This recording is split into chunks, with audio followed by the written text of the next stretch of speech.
You are now watching the Amazin Mets pregame show with your hosts, Rob and CP. Let's go Mets! Let's go Mets! Let's go Mets! Let's go Mets! What's up, Mets fans? It's your boy CP, and welcome back to the Amazin Mets pregame show. Obviously, I'm flying solo today. Rob is out again. We should be back for the roundtable tonight. So if you're in the chat right now, hit that thumbs up and tune in to the roundtable podcast with myself, Hayden, Hector, and Rob today around 8:15, 8:30 p.m. More updates on that to come as we progress through this day. But we do have a ball game today. Obviously, going to be talking about that. The Mets starting lineup is on the right-hand side of your screen. You have the pitching matchup today, Severino versus Pepio. Down at the bottom here, we'll talk about that pitching matchup. But before we get into that, I think we have to do Christian Scott some justice with his MLB debut last night against the Tampa Bay Rays. It was an absolutely stellar performance from the 25-year-old prospect. Listen, this kid has been waiting for his turn. He has flown through the ranks of this minor league farm system that the Mets have. Last year in Double-A, impressive. This year in Triple-A has had a couple of hiccups, but with the schedule being so brutal for the New York Mets, obviously the front office felt like he was ready enough to contribute in a major way, and that's exactly what he did. Despite the 3-1 loss last night, Christian Scott's performance was absolutely stellar and a sign of great things to come for this Mets starting rotation. And I just want to shout out everybody in this chat right now supporting the stream. Shout out to Daniel, Back It Up Binge Podcast, Sanders, and Junior and Carlos. I appreciate you all as always. Like I said, keep hitting the live chat with your comments. Hit that thumbs up. Subscribe to the channel if you're new here. Obviously, talking all things Mets. We also do have Rangers versus Hurricanes game 1. Rangers Blue Shirts banner post-game show will be live on the channel after that game tonight as well.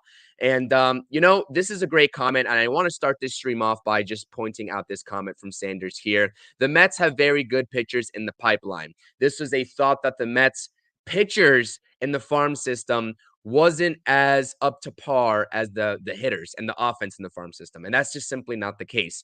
Dominic Hamill is having a decent year so far. I'm not sitting here and just watching the Mets stats in the minor leagues from the pitching perspective, but I've been hearing some really great things. And Christian Scott obviously was one of those guys as well before he came up and made his debut. Blade Tidwell in his most recent start, going 8 innings, pitching an absolute gem. Brandon Sproat, Jonah Tong. I mean, Jonah Tong, we've been seeing his name left and right. I know he's in low A ball or high A ball right now, Port St. Lucie Mets, but that is a kid to watch out for as well as the years progress. He's got absolutely electric stuff, and the list goes on and on and on and on.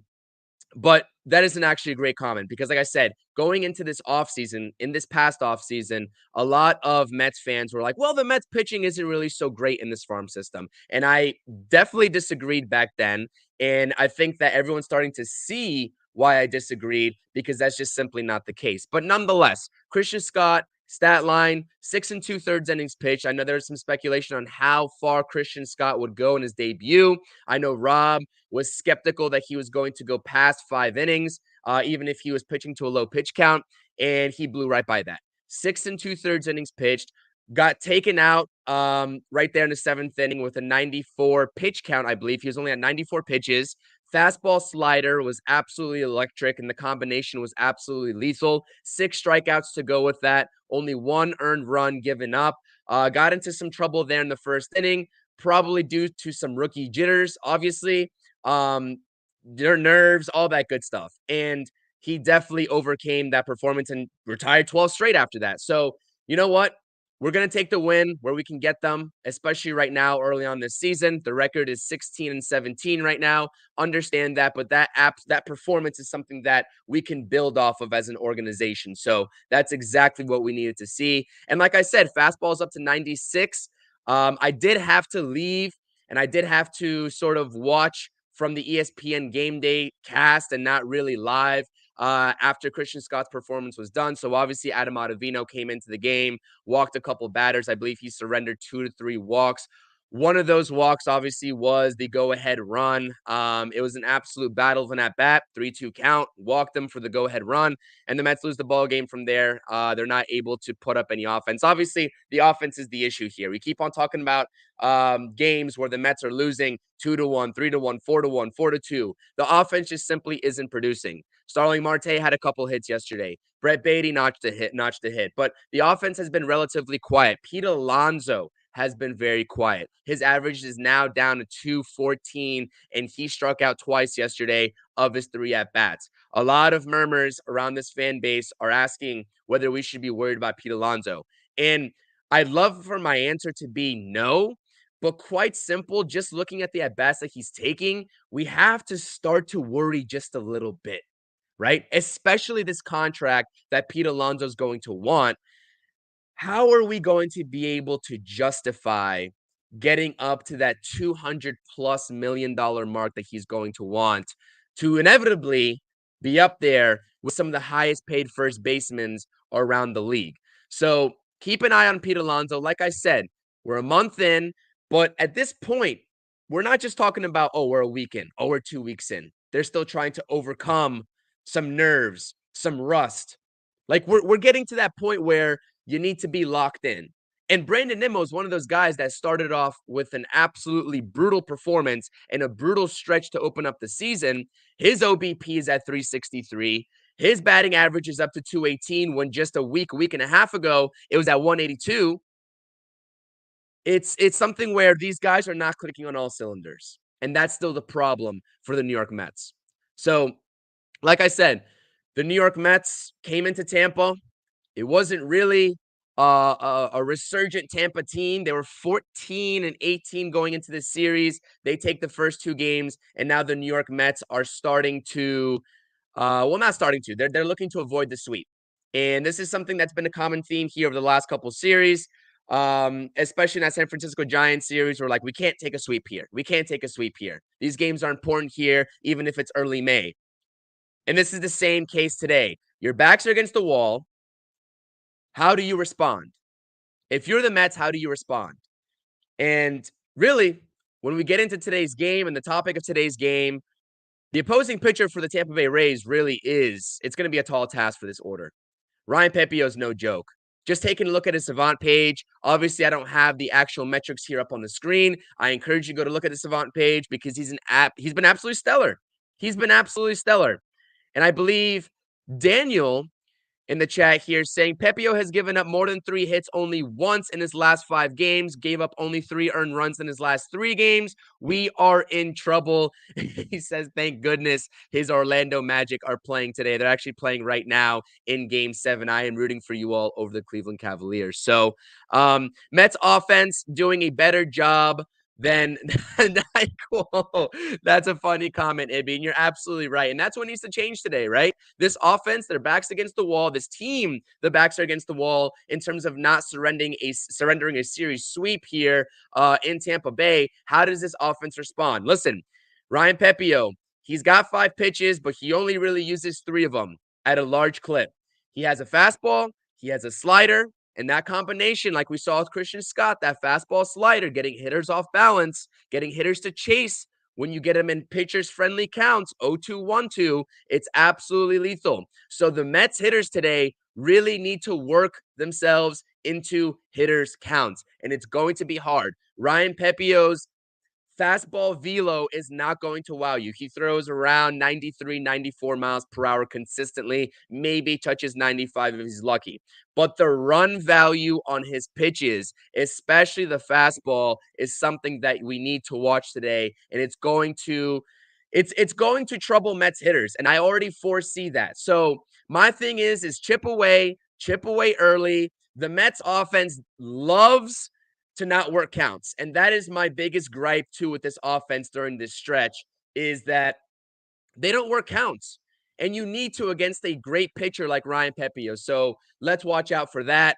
And like I said, Luis Severino, I tweeted about it on my X account earlier today. This guy, I know it's a small sample size. It's only been about 1 month of a sample size for Luis Severino coming off of one of the worst years of his career as a New York Yankee. But you know what?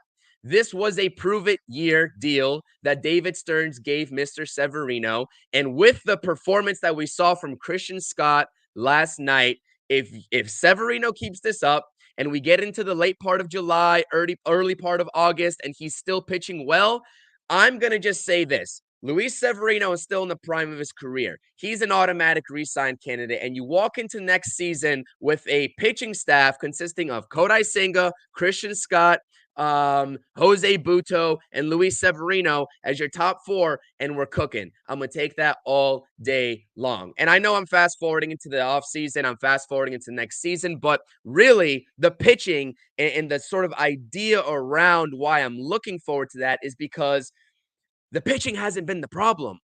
The pitching really has not been the problem. It's been the offense. And there's going to be major shakeups to this team, especially offensively, as the offseason kind of comes around and we get to that part of the season. But we are here on May 5th, Cinco de Mayo, talking about this game right here. And I just need to see something different from this Mets team. I don't know what they need to do. I don't know if they need to play small ball. I think they just need to start hitting, to be honest with you. I don't think any sort of small ball is going to fix the issues that these hitters are having right now. I don't think that laying down a bunt is going to fix the Mets' inability to hit with runners in scoring position.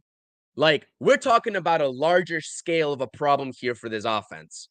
And it's becoming consistent, right? And we have to call a spade, and we have to hold guys accountable. Jeff McNeil, got to hold him accountable. Pete Alonso, you have to hold them accountable. And I know what these guys have done earlier in their careers. But when you talk about the core guys on this team, Rob talks about it all the time. We talk about it on the roundtable all the time. We know the supporting cast is what it is. Is it the greatest supporting cast? No, it's not. But we do have contributions early on this season from guys like Tyrone Taylor, who's been performing really well. Harrison Bader, who's been performing really well. Brett Beatty, who's holding his own, right? 270 batting average, got a hit last night. He's holding his own. I know a lot of people have their different opinions about Brett Beatty, but he's holding his own. So the supporting cast is doing okay. Starling Marte is not really considered in that core four guys with Brandon Nimmo, Lindor, Pete Alonso, Jeff McNeil, right? But he's actually outperforming them. He is outperforming them. Coming off of double groin surgery, a lot of injury concerns, a lot of people talking about, are we going to see the 2022 Starling Marte? He has answered the call.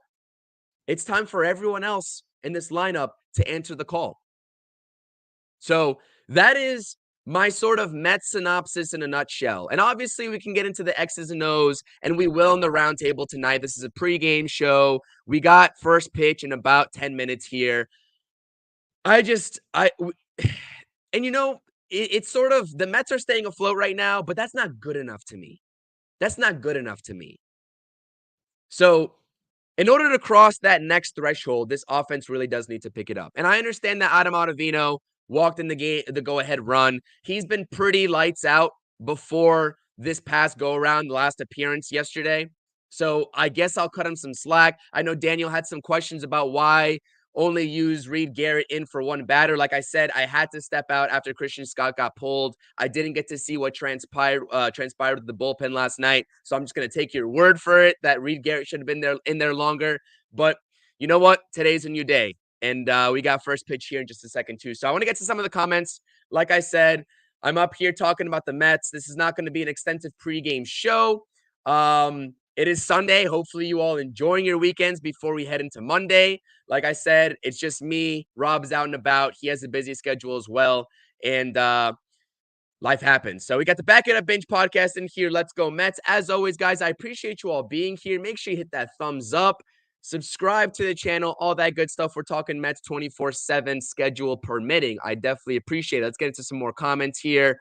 Junior saying, what's up to everybody? Carrie is saying NHL. Yes, we do talk NHL. We talk New York Rangers on this channel as well. So make sure you subscribe if you're looking for that. This was the golden comment from Ibby. I'm just going to toss it up one more time because it really is the epitome of how I feel about this team right now. This offense puts me to sleep better than NyQuil does. It really does. Shout out to Carlos Ortiz in the chat as well. Joel is saying the Mets offense is pretty much like running in mud. Alonso and Lindor refuse to hit before July. Nimmo is trying to be a 30 home run hitter, and it's a disaster. And Nimmo is coming around. I will say Nimmo is coming around. The OBP at 363 is phenomenal. I'm not going to lie to you. Barring all of my comments about Brandon Nimmo and his inability to hit the pitches that are right down the middle. He's missing a lot of pitches and he's swinging at them. So more power to him because he's recognizing them, but he's not putting good bat to ball contact, if that makes sense. And he's just missing it. And I don't think anything's off mechanically. I think it's just all timing and mindset with Brandon Nimmo. But all of that being taken into consideration, really, he's getting on base for you still. He's drawing walks, and he's the lone guy that really loves to work the count still in this lineup, which is what the Mets need. Especially when I said that Ryan Pepio is going to be in the zone today, right? He's going to have a nice little fastball along with a lethal slider. You need to work the count on him and get him out of the ball game. And Brandon Nimmo has been doing that. As many things as we can say about Brandon Nimmo, yes, he's missing pitches. He's only hitting 218. He's not really being that same Brandon Nimmo that we've known to come and love. But like, he's getting the job done in another facet. He's picking up slack in another facet of the game, and that's getting on base for his team, which is all you can ask out of your leadoff hitter. So that's what I'll say. We're all praying for some damn runs, AB. We are all praying for some damn runs, and hopefully it comes today. Hopefully it comes in this series finale. Hopefully we can salvage the series here.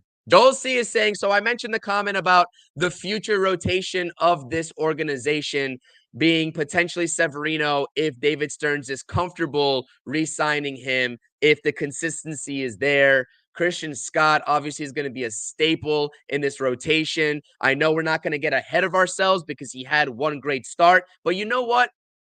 With the lack of excitement right now, we are going to get ahead of ourselves. Christian Scott is him, and he has ace-type stuff, and he has ace-type potential for this organization, which is exactly what's been missing when you look at an Atlanta Braves organization with Max Fried and then eventually Spencer Strider coming up. And a lot of other teams around the league furnishing fresh prospect arms. The Mets have really lacked that in years prior, so it's really refreshing to see Christian Scott come up here and make contributions right away. And if you're going to tell me for a second that at this juncture of the season, with what's going on, that they're going to send Christian Scott back down, I would definitely argue that. If this organization sends Christian Scott back down to the minor leagues at this juncture of the season, I'm going to be upset. There's no excuse and there's no reason for it. There really isn't. Tell me what you saw last night doesn't resemble a kid that is ready to compete at the major league level. We're not talking about a 22, 21-year-old prospect. We're talking about a guy, I believe, that just turned 25. And should be making major league starts at this point in his career. So save me with it. He's going to go back down to the minor leagues. Spare me of that. It's not happening.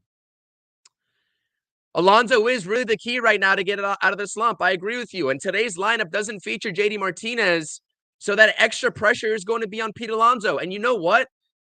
Pressure is supposed to build diamonds, especially when you're looking for money and a lot of it. And it hasn't really transpired. That's not really the case for Pete Alonso right now. And like I said, the way that I talk about this team and the discourse that I have about this team, I like to hold everybody accountable. Everybody's accountable. This is a team effort. Everybody's accountable. Even if you're part of the core four, you are being held accountable. If not more so than a supporting cast. Because honestly, Rob said it perfectly a couple streams ago. This supporting cast has won this team a couple of ball games, and it could have been, this season could look a lot uglier on May 5th than it does right now at 16 and 17 without some of these guys that really have no business playing regularly. Tyrone Taylor was brought in here as a fourth outfielder. Yes, I knew he was going to get his fair share of reps, especially with the injury concerns of the core outfield of this team going into the season, and he was probably going to split time with Harrison Bader, but I never expected contributions like this and this magnitude. Same thing with Harrison Bader, honestly. from the offensive side of the ball. So, and conversations like this that Joel's bringing up, they're just going to continue to progress as long as these guys don't answer the call. They're going to progress. And that's why when I said there's going to be major shakeups, especially on the offensive side of the ball, it's true. This offense is not sustainable. You can't win ball games and put yourself in a position to make the playoffs with this type of offense. Now, like I said, the pitching has answered the call. The bullpen has answered the call. The supporting cast and the bench pieces have answered the call. If everybody's answering the call and they're performing to the back of their baseball cards, this team is 3, 4, 5 games over 500 at this point. There's been so many games lost on the fundamentals, especially in the later part of the ball game, and simply when the offense doesn't provide runs through the entirety of the game. How many times have we seen it? 3-1 loss to the Chicago Cubs on a gem of a performance by Luis Severino. Same thing last night, losing 3-1 after a gem of a performance from a rookie, Christian Scott, in his debut. It's just absolutely unacceptable. So, you know what? That's pretty much my rant at this point. The offense needs to get better. The pitching has held it down. The bullpen has held it down. This is just the tip of the iceberg of what we could potentially see in this season. Now, the Mets record shouldn't be 16-17. They should be a couple of games over 500, like I said. But it's a 9-inning game. It's a 27-out game. So, Joel's saying, good point. Why is Taylor still platooning with Bader? Joel, are you saying that Taylor should be the starter over Bader? Or are you saying that Bader should maintain his starting status in center field over Tyrone Taylor? I'm curious. Hit me up in the comments. What would you mean by this? Because I'm fine giving both of them playing time. If they're platooning, that's okay to me. Honestly, I'd rather just see Tyrone Taylor out there. I think he's the more consistent bat. Sanders is making up a good point here too. Luis Angel Acuna is waiting in the wings at second base. At this point, nothing can be out of the cards. And Rob mentioned it. David Stearns, I didn't really hear him mention this plan, but if you're evaluating the season in thirds after 45 games and making adjustments organizationally with call-ups, send-downs, DFAs after those 45 games, and he's already been doing it within the first 45 games, but especially after the first 45, then it's approaching that point where we might see some major shakeups. And maybe David Stearns doesn't wait until the offseason.